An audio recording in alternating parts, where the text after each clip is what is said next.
today, my people, like I told you today, we will be talking with Barrister GLORIA Ballason. So before we get to meet her, let's do some quick introduction. Barrister GLORIA Ballason is the Chief Executive Officer of House of Justice and prisoner partner of Live Legal's Ballason's Chambers. She founded the organization in 2010. Since 2009, she has been a weekly columnist in the national dailies. She is a regional conflict mediator. Her passion for medical law led to the establishment of Boluma Medical Legal Center, where she is the executive director. She holds a degree in law in 2006 and was called to the Nigerian Bar in 2007. She has a master's in international affairs and strategic studies, master's in law enforcement and criminal justice, criminology, a master's in law. She is a resource lecturer at the Kaduna State University and the Nigerian Defense Academy. Ballason is a recipient of numerous national and international awards and fellowship, including the Legal Luminary Award, Prince Montona New Leaders International Award, and the Mandela Washington Fellowship, the President Barack Obama's Fellowship for Young African Leaders. My people, let's go meet GLORIA Ballason. Hello my great and amazing people, it's your favorite girl Rachel K, and today on Laws we have a very beautiful and interesting guest. I can't wait for you all to meet her. Don't forget, at Laws we're here to inspire and empower each woman, each and every woman to succeed in life. Whatever it is, wherever you are, you can be whoever and whatever you want to be. That is what we are here for. And today, our guest is no other than the great and beautiful Barrister GLORIA Ballason. Please, a round of applause, my people. Make some noise. Barrister GLORIA, good to have you. Thank you so much for honoring us, and thank you for allowing us into your space. As I approach the gate, I'm like, I'm at House of Justice, which means justice has a voice. And thank you for representing that voice. Good to have you. Thank you for the pleasure of being on your show, and you're welcome to House of Justice. Thank you, thank you, thank you. So today we should be talking about your career group, how you grew to be the GLORIA we all hear about in Kaduna. I don't think anyone in Kaduna doesn't know GLORIA Ballason, and in case you don't know her, officially meet her today. So good to have you. So, how did your journey start? Well, quite frankly, I didn't set out to be a lawyer. I set out to be a medical doctor. And when people speak about their dream career, that was and still is my career. But then my story is interesting because people can want to be one thing and then they were designed to be another thing. Yeah. So you know, I was in the sciences in the secondary school, and then had to switch to the arts at the last minute, and then applied for law. Then when I became a lawyer, and this was when I was more than 5 years into the legal profession, I still sat for SSCE twice, just because that's what you really want to do. Yeah. But it didn't fly. And I hope that also this becomes a lesson for people who just keep thinking that it's your dream, it's your dream. You must pursue the dream, because sometimes the dream may not be the purpose, it may not be the plan. And you have to be willing to adjust your mind to the reality of the one who made you. So that's how I started. And when I just applied for law, I applied it as my first and second choices, and then applied for the same university, and then I gained admission, and from there went to the Nigerian Law School, and I was called to the Nigerian Bar in 2007. Then went for the NYSC in 2008, and then worked for a bit, I think about a year or two, before I set up the law firm Mabeiam in 2010. Wow. And then House of Justice, that is now known as House of Justice, with all the 6 departments that presently exist, came to be in 2014. So in a nutshell, that's the journey. Wow, what a journey. So we're talking about purpose here. So the purpose, you just realize it has to be in the law, not medical. So how have you been able to deal with the reality that, okay, it's just going to be law and not the medical field? So I would have to say that law chose me. I didn't choose law. Because if you still put two options now of medicine and law, I would still pick medicine over law. Right now? Right now, as it stands. But again, everything I tried to do to get on that path showed that that was not the path. Because by just setting on the path of what I was created to be, I found ease, and I found that I have been able to attend to more needs, and this is not just speaking about Nigeria alone. Because by the time I was perhaps in my 6th year post-call, I was already going to court in Tanzania, the African Court of Human and People's Rights. I couldn't have ever imagined that I was going to courts around Africa, so it wasn't just Nigeria. I was dealing with cases that were huge cases and having unprecedented outcomes in them. And so the thing is to be able to just realize that a man can make a plan, but it is the Almighty that determines and establishes it. And once you understand that, you're able to travel with ease, accepting the plan and not your own plan, because in that you find rest in your purpose. And you will accept, it's not like you'll be in denial of the reality of what you want, but you can understand and accept that you are, you don't have more wisdom than the person who made you. Absolutely, absolutely. So what are some of your guiding principles? So the first thing is, like I always say, I want to die empty. I'm not here to occupy space. I'm here to do everything I'm supposed to do. And also to be able to extend myself by helping others to find themselves. Because at a very early age, I was able to discover what I wanted to do. So, there are How early? Really early. Because at the age of 1, 2, 3, 4, 5. By the time I was in the primary school, and I give you an example. There used to be the after-school lesson at another place, and the boys were bullying the girls then. And I remember my friend saying to me, "Well, all we need is for Gloria to show up." Wow! And she got me an extra pair of shorts, and she said, "Look, there are people who are bullying us in the lesson. We know you don't attend the lesson, but we need you to show up." And I showed up. The great Gloria and it showed changed up. the dynamics. And then I remember that there was this day in primary 6, there was this boy in my class who used to laugh at me that I was very black. And it was such a huge thing then in the primary school. Everybody used to talk about my blackness. So on this day, he said I was black and all. Then I went and I reported to the teacher, and the teacher did nothing. So I went back because he thought that was frivolous. So I went back and then looked at him and said to him, "Say that again," and he said it, and then I slapped him. And then he called us back, and then now the headmaster now had to deal with it, and then he began to sing, I think it's Bobby Brown's song, and he said, "Say it again, I am black and proud. Say it again, I'm black and proud." So I just traveled with the reality of wanting to travel through life light.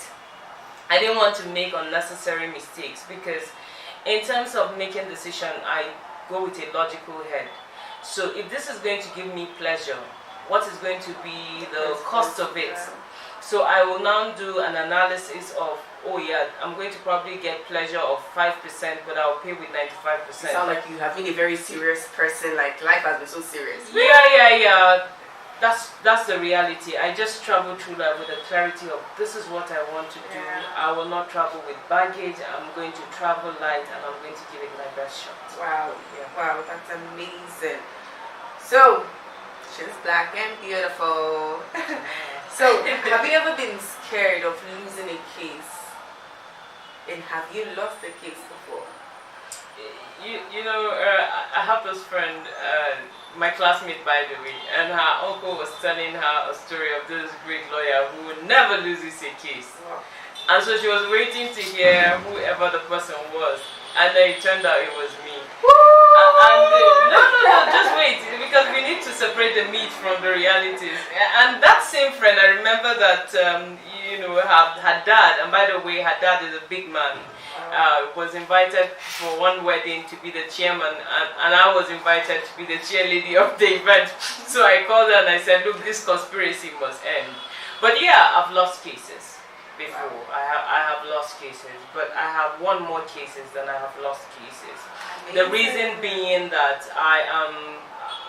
there are certain cases that I just will not do. No, I won't. Okay, yeah. So I won't do a case, for instance, about maybe somebody who has molested a child and you come to me. I won't do it. Okay, to be the defendant, or yes, to defend somebody who has molested a child. I wouldn't. I won't defend somebody who, there are just some extreme things that I will not do, which is really against the code of ethics of the legal profession. But like I always say, the ethics didn't choose me. I chose this profession, and I chose it with a clarity of what to do. Wow. So I mean, it's not. I was not made for the law. I was not made to be a servant of the law. I was made to have a clarity and conviction of what I want to do.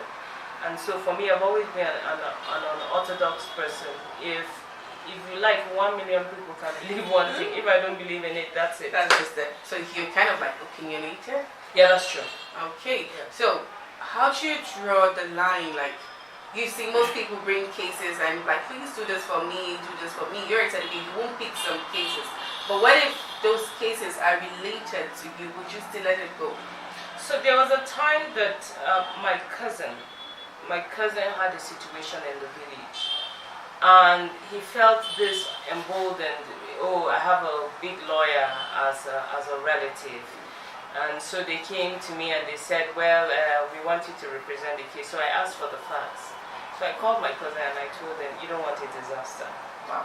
Because I'm going to join with the other team and then move against you. So what you really need to do is, if you need to solve a problem, go and meet people and say, I have done wrong, and do a restitution.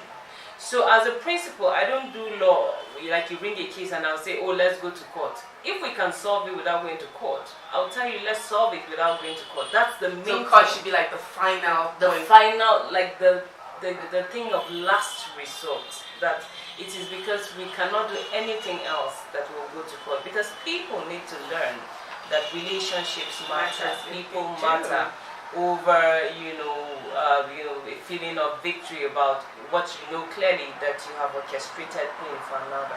Okay, but going to court means having money, so not going to court means not having money. What's your thing?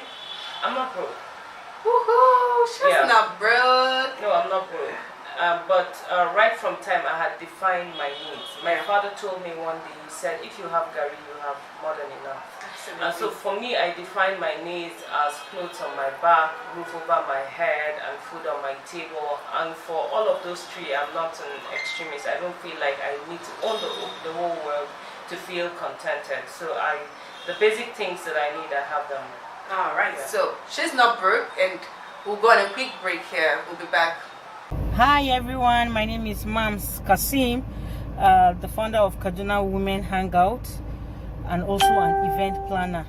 I'm here to invite every woman to Kaduna Women Hangout coming up on the 9th and 10th of October 2021. Kaduna Women Hangout is an avenue where women are not judged but are celebrated, respected and valued. On the 10th is the Kaduna Women Buy and Sell, which is an avenue for you to showcase your product. We have stands for 5, 8 and 15,000 naira. I hope to see every one of you here. Thank you, Auntie Ray, for this advert. I appreciate you. Thank you, everybody. Thank you, thank you, thank you, thank you. See you on the 9th of October. Don't miss it. Welcome back, my people. It's still an amazing show. Have you been following up? Are you just joining them? Let's continue the conversation with Barrister Gloria. What has been your most challenging moment at the House of Justice? You know, the challenge is kind of what I do. I like something new. I like life PC, but I think people it's probably something that is already in the public domain. The issues that I always have with the government. But in 2019, particularly, it was spectacular because. So in 2016, 2017, I had that confrontation with the Kaduna State Governor, and when he said he was going to, prosecute me, arrest and prosecute me, and then took him to court. That's already out in the public domain and won the case. But after that, he then wrote a petition to the Nigerian Bar Association, the national, and that's not how these things work. But you don't go straight to the national, you go to like the state and the regional part. But he wanted to muzzle his powers, and it was the Attorney General of the state that wrote on behalf of the Kaduna State government, which was really something. And I had to respond to that petition. But I was concerned that the Nigerian Bar even entertained that petition in the first instance. After that, then we had the 2019 incident where after holding our annual House of Justice Summit and banquet that goes every year, and we brought this guests from the UN, from Senator Shehu Sani, House of Justice banquet, everybody comes for the banquet, the high, the mighty, the low, anywhere. And after that, then the government, the governor specifically ordered that the police should come arrest me, and they were all stationed in House of Justice, and I couldn't spend. Because he thinks he has the powers. They had come up with a cock and bull story and said that somebody did a report that I had cheated him. What's the name of the person? Nobody knew. What are the facts? Nobody. And this was just a few minutes before the dinner. But by the morning time when the summit was holding, they were already stationed police. They wanted to arrest at least 2 of my guests for no other reason than that they wanted to show powers. So at the end of the day, for more than 2 months, the police were trailing me. They did a triangle from the office to the church. Wow. Showed up in the church for 3 consecutive Sundays as first-timers. And so I had to leave town until we filed a case. Were you scared? Look, I don't, that's not really a word that exists in my, this thing. So was I apprehensive? Yes. But my concern was more for, at the end of the day, it's your parent. First, two things worried me. The one thing was, should I shut down the office? Because I felt it would be irresponsible for me to leave town and leave my colleagues. Yeah. And so when we spoke with my senior friends, and they then said, no, we needed to leave the office open because that would mean victory for whoever was coming against us. But thankfully they were not looking for any other person except me.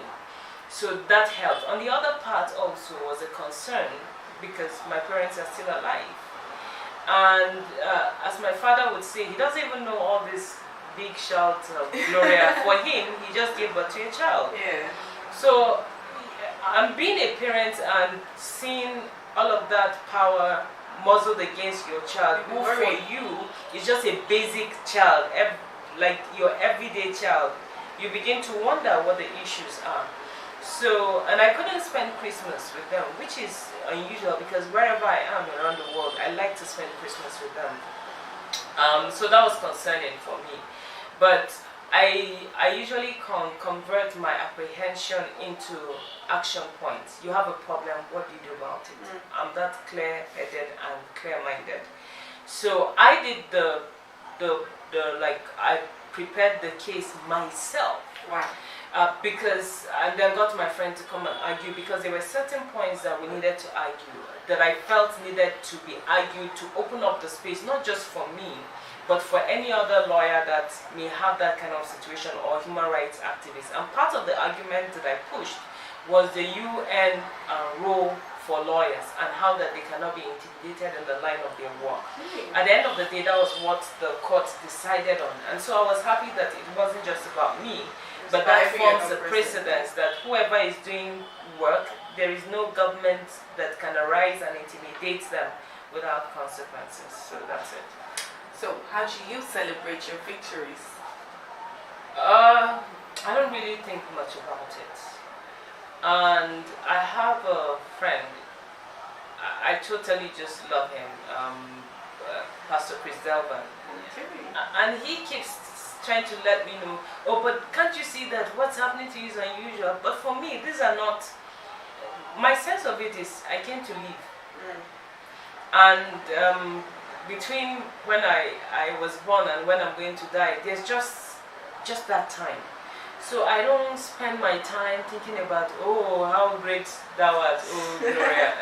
I'm just thinking, oh, well, we've crossed this. What's next on the line? But I must also say that it's helpful to sit down and, you know, analyze these things and see that you are making progress. Yeah. And this is going out to people, because people who work very hard, they sometimes don't sit to analyze how much they have been able to achieve. So when something goes wrong, you see that they run into depression, or they begin to second guess themselves.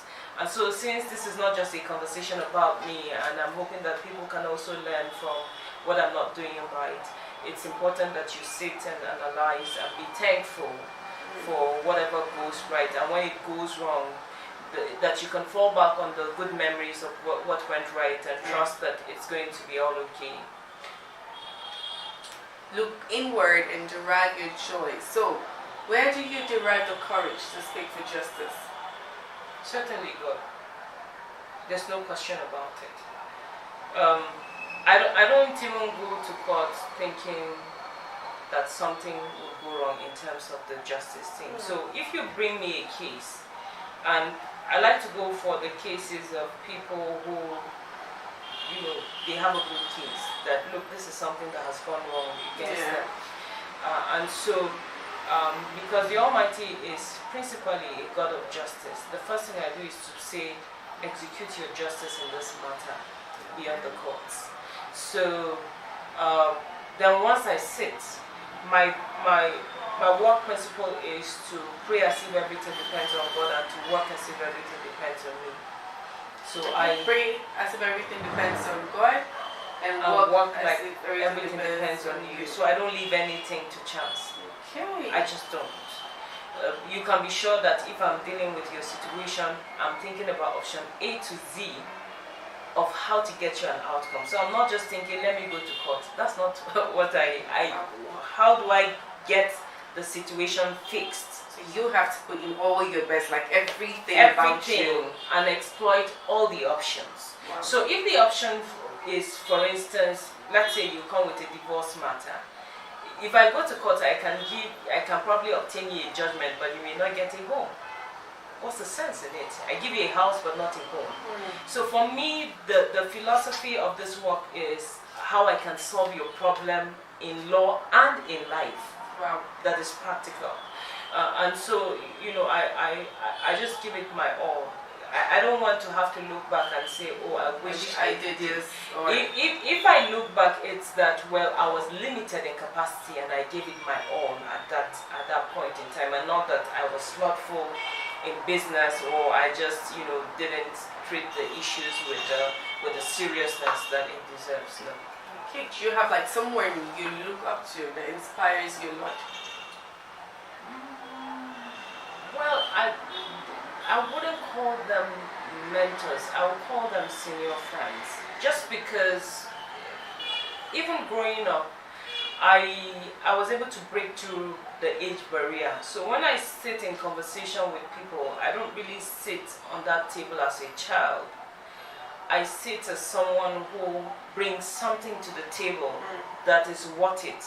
So you're not going to, and because again, I see that your conversation is kind of faith-based, and so I would throw the thing about what Paul said to Timothy: do not let anyone look down on you because you are young. Yeah. And for me, it has always been that. Like you said earlier on, so you've always been this serious. Yes. In fact, I have one friend. His name is he used to be a core member in Kaduna, and we used to meet in the studio. And he said to me, Gloria, must everything be precise and correct and right? Can't there just be a margin of error? I said no, because I'm not here to intentionally fail. Wow. So you're intentional about success. Yes. So in terms of those that I have a great support system of people who have done great with their lives and who inspire me. So here in House of Justice, some of them work with us and they're professors. So you have Professor Chidi Odinkalu, you have Professor Hassan Melaya Kubu, you have Professor Onjenge Wadu. Dr. Obadia Melafia is just, because I remember that one of the conversations that I had with him was at an event that I was an MC. Wow. And he walked up to me and he said to me, "You are my Oprah Winfrey with more diction and grace." I will never forget that. Wow. Because So I felt like I almost melted all the way down. And he said, "So this is what you do for a living?" I said, "No, I'm a lawyer." And he couldn't believe it. I mean, these days I don't have enough time to do that, but I'm called for corporate MCing, especially in the legal circles and corporate events. But I don't have a lot of time to do that anymore, And then I remember that I had this conversation with him, and he said to me, "You chose to do law, right?" I said, "Yes." He said, "So when they cut you, you must bleed justice." This is deep. And he's made so much out of his life. Yeah.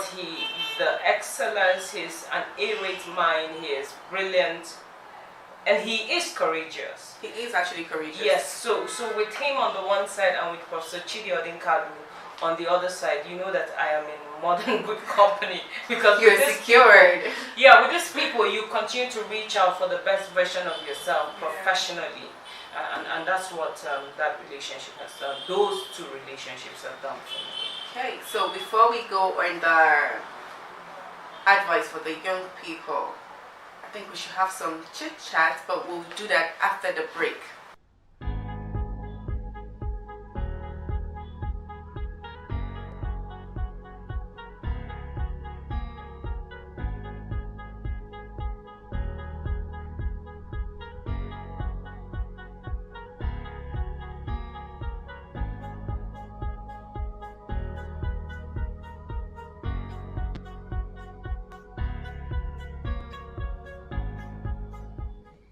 Welcome back, my people. Welcome back. It's really an interesting conversation with Barrister Gloria. Like, you just have to be intentional about your life. You just have to be intentional about your success.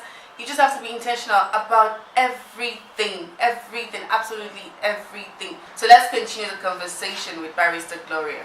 All right, so we have so many young people, young ladies out there that studied law, and upon graduation, they're looking for where to, serve, or I don't know the word, but where to serve. And when you ask them, they'll be like, "There's nowhere, and right now, I don't want to do it." Do you think there's an advice for them, what they can do? Was it really, should they go out and start talking to people, or what can they actually achieve? I'm glad you asked. When I went for NYSC, it was the time of the bank boom. And there was this woman who liked me in the NYSC camp, and she said to me, "Yeah, I'm going to send you to the bank where you'll be making money close to like 100K then." You remember the bank boom era? But I said no, I wanted to study law. I wanted to practice law. She said, "But that's not smart. You need money. You need, in addition to your 18,000 and all." I said, "No, I want to practice law." The first day I appeared in court, I appeared against a senior advocate. Actually, but I didn't know I was going to appear before a senior advocate. And by the way, I should let you know that I didn't even know what to do, but I was told what to do, so I crammed it well. And when I went, I acted it well. Wow. So I didn't have that experience of the first time that most people have, wobbly feet and all of that. No, I went and rehearsed my lines and put it out there. Thankfully, there were no surprises. So, but this is not a conversation I'll have only with lawyers.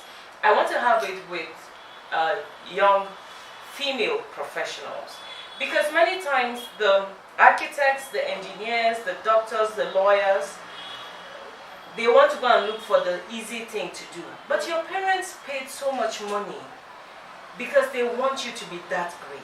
Yeah. Why shrink when you can be more? So for me, it wasn't a question of money. And this is where it comes to. People want to make it, but they don't want to put in the work. When I started legal practice, I worked in a firm that I was not paid. But don't feel sorry for me. Because when I went to that firm, I gave it my all.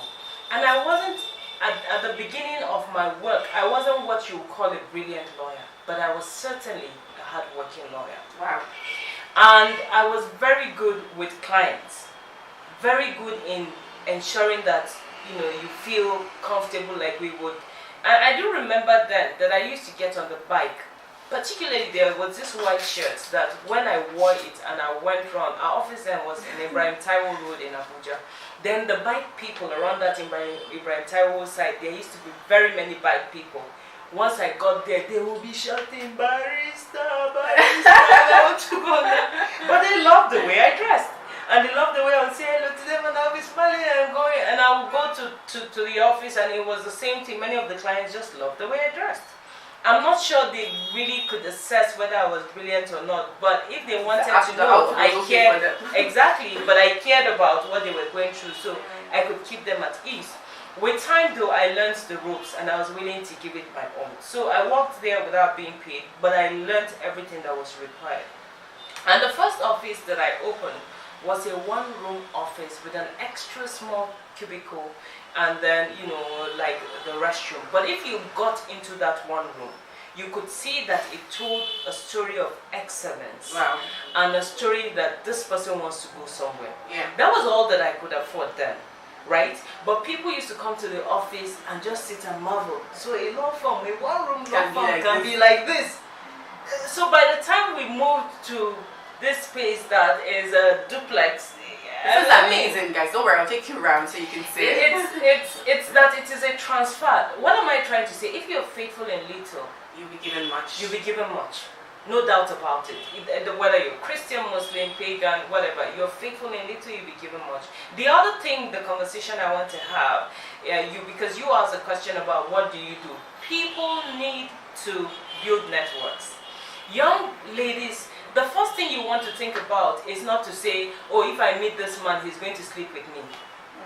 Now, the reality is that there are very many men, and it's a sad socialization that most men feel that women are objects of gratification or that they are pieces of meat to be devoured. But the reality also is that you can transform these conversations. You come to me, you want to sleep with me, but you have what I need, the skills you need. I am going to tell you, I'm not interested in sleeping with you. I want to do business. Can we transact business? I am not coming to the table empty-handed. So there's something also that you need from me. What if the person doesn't want to transact business? Then you let the person go. What if that's the only person you have? No, it's never ever going to be the only person. Okay. And every time you bypass this thing, you go down the road and you meet a better deal. Wow. I'm not saying what has not happened to me. I'm saying that this is me who works in a male-dominated space. And I have had to build networks, not just in Nigeria, but across the continent. Because again, another thing is, I should say that there are several opportunities for young people, especially within ages 18 to 35. And you must learn to push yourself out of your comfort zone. Whether you are dealing with people in Nigeria or you're don't go with this thing of, oh, I am all put together. No, look for people who are doing better than you. Many of them are your peers.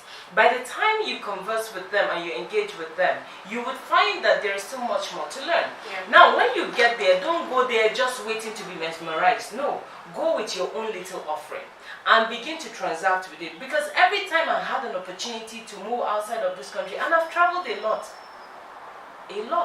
Wow. Most times, I think I've only traveled once on my own pay. People look for me to solve problems. And how do they look for me? Because the first time that I was invited to one space, I didn't just go there wanting to be a participant. You wanted to solve a problem. Exactly. I went there trying to show you that, look, you need more than this to solve a problem. In 2016, when I appeared, when we were in US, and we were there for 6 weeks for the Mandela Washington thing, I didn't even know what the Mandela Washington thing was. I was put under enormous pressure to apply. Out of just respect, I applied. But once you give me an opportunity, trust me, you look for me again. Because I will show you that I come with something. And the Americans always think that, oh, they are all put together. By the time I was leaving, they were offering me lecturing job. And I said to them, no, I have work to do in Nigeria. And I came back and my colleague Kachidi was saying, oh, but I said, no. Because I'm coming with a purpose. So young girls, young professionals, whether you're married or not, and marriage is not the be-all and end-all. Marriage is absolutely fantastic. But you've got to think about your life beyond. Don't give anybody the power that God gave you to be you. In any space at all. So come with your A-list game, put your best foot forward and keep doing. Because you see, it's not just about us. If you be your very best self, your children are going to start from the foundation of where you stopped. You see the point? So you're building a generation of people who will come with the spirit of excellence, and then we can be solving the world's problems. So if people came out and did their best, we'll not be dealing with the Boko Haram situation we're dealing with now. So this is how to think about life beyond just ourselves. It's not a me thing. It's a spectrum that is much more wider than ourselves. So young people, young female professionals, don't sit and say, let none hear you idly saying there is nothing you can do. So thank you so much, Barista Gloria. Thank you so much. That's just all we're going to take on the professional or her career life. So just very little questions on your personal life, if you will permit it. Just some very little questions. Are you ready? Yeah. In 5 minutes, the best color. Blue. Favorite food? Salad. Food. Because I can't think about anything. I can devour salad. Wow. But I can't think about rice or any other thing that I can eat with the same devotion as salad. Okay. And the local salad, the one that is with click. I'm weak already, but don't worry. Favorite outfit, trouser, top, dresses? Gowns. Gowns. Alright, so birthday? 6th January. Married, single? Single. Searching, not searching? Not searching. You can find somebody. Alright. Number in the family? 2nd. How many altogether? 4. We're born 6, but there's 4 of us now. Oh, sorry. Okay, so what else have I not asked? What else? I think we've asked all. So thank you so much, my people, for watching. It's been an amazing time with Barista Gloria. We hope you got value for your time. Be the best version of who you are. Make sure you have something on your inside to give outside. When you go to somewhere, make sure they look for you, like they are looking for her currently. So thank you so much for being a part of today's show. See you next time.